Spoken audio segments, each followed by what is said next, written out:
Every culture has some form of combat in its history. Unarmed combat is usually manifested in the form of wrestling or boxing.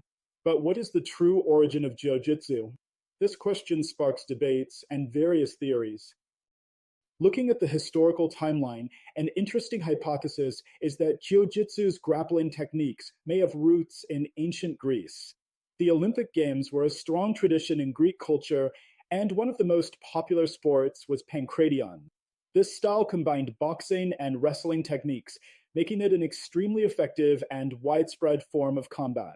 During the conquest of Alexander the Great, 356 to 323 BC, Greek culture spread to India, bringing with it its sports and combat practices.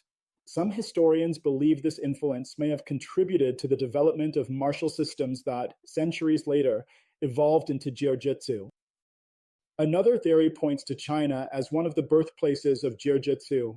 Ancient China had several forms of combat, including Jiu-Jitsu, a horned wrestling style practiced by the Mongols. This practice evolved into Jiaoli, a version without horns, and later gave rise to Xianpu, which is considered a precursor to Japanese sumo. Additionally, there are records of Chikura Karub, a form of wrestling developed around 200 BC, which may have influenced the emergence of Jiu-Jitsu in Japan. What we know for sure is that Jiu-Jitsu was refined and developed in Japan during the feudal period. Initially, it was a martial art designed for warfare, taught to samurai as part of their training.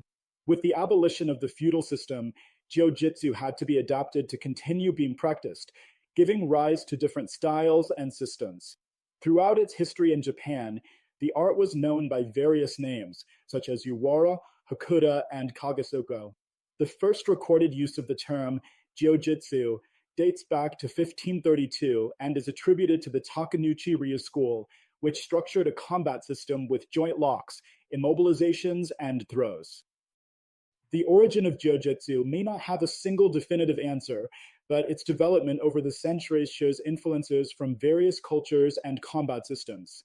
What is certain is that the Japanese were responsible for transforming this art into a sophisticated grappling system, which would later give rise to Brazilian Jiu-Jitsu.